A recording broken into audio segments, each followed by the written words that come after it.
So we're here to solve this Kakuro puzzle Twister by Ashish Kumar. It looks like it has got four quite separate quadrants, but we'll see if we can solve any of those quadrants and make our way through the center and out to the grid. There are a few clue groups that have some quick points of progress. I'm seeing a few as I'm darting my eyes around, but actually this is the key spot I'm getting drawn to first. We've got a 1, 2, 4 going across, but a 1, 3 coming up.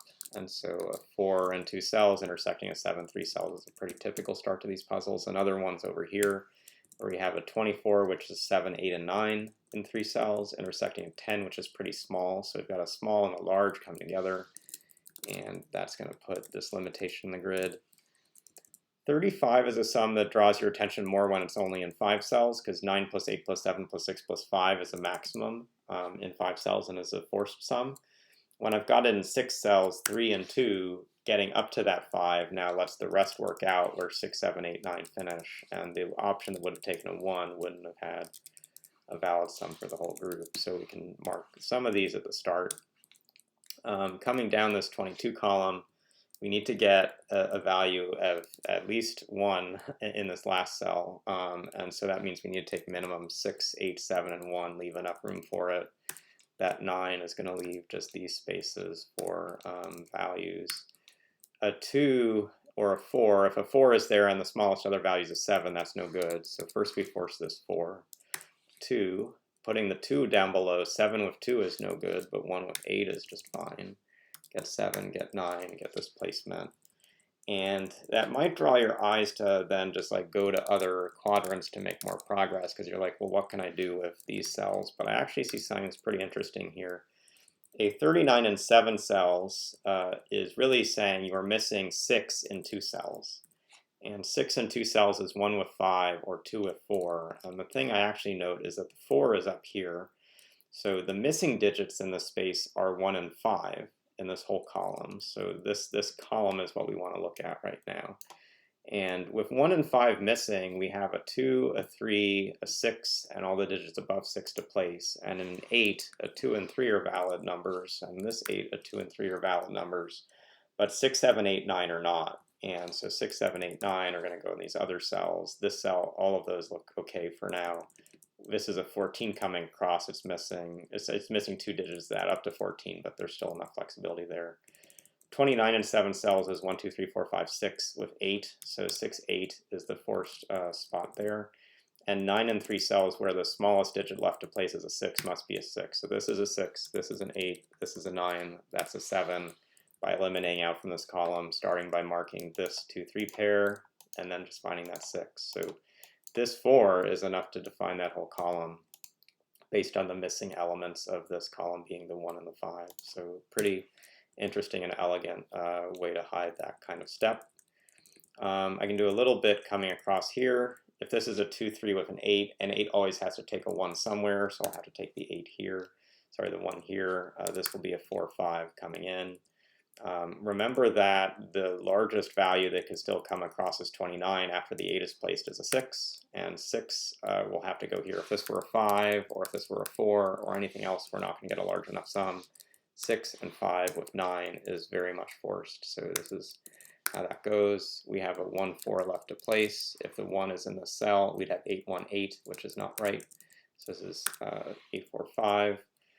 That means that the missing digits in this row coming across are 6 and 8, which add up to 14. So we have 1, 2, 3, 4 to place.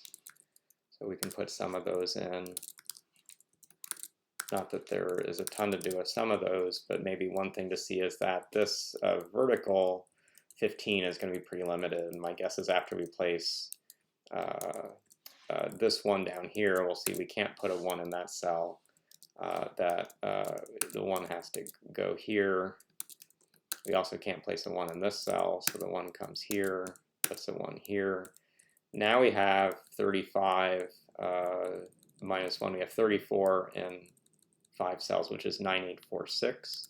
So on the small end, 4 and 6 are the only options, but that leaves behind a 1, 3, and the 3 is already above, so this has to be this space. We have 6, 7, 8, 9 left to go. In this case, a 6 can't be in that cell. But also then a 3 can't be in this cell, so we're limiting some of these values. if this is a 4, if this is a 5, what's coming down is going to be a 9 in one of these cells, and then either a 7 or 8 in the other spot. And the guess I have is that some of these values are going to be pretty constraining. This 17 and 4 cells looks the most constrained. And that's because if this is the minimum it can be, which is a 6, then the minimum the next cell can be is an 8, leaving behind 3 and 2 more cells. And that's a short form way of saying the 9 is not in this bottom cell, and it has to be here. That leaves this spot for another 9. 8 can't go there, so this has to be 6, 7.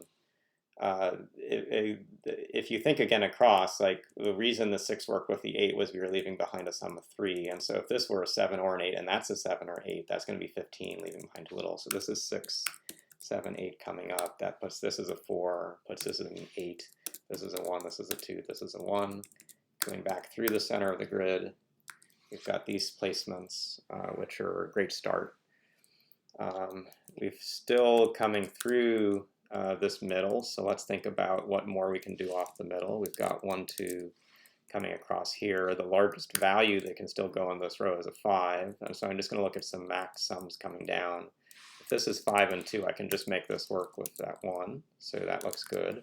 This now has just 1, 2, 3, 4 to go, and again a max value here. If this is a 4, that's a 9. I can just make it work. So that's looking okay. This is now 1, 3 to go, and this is 1, 2, 3. This is 1, 2, 3.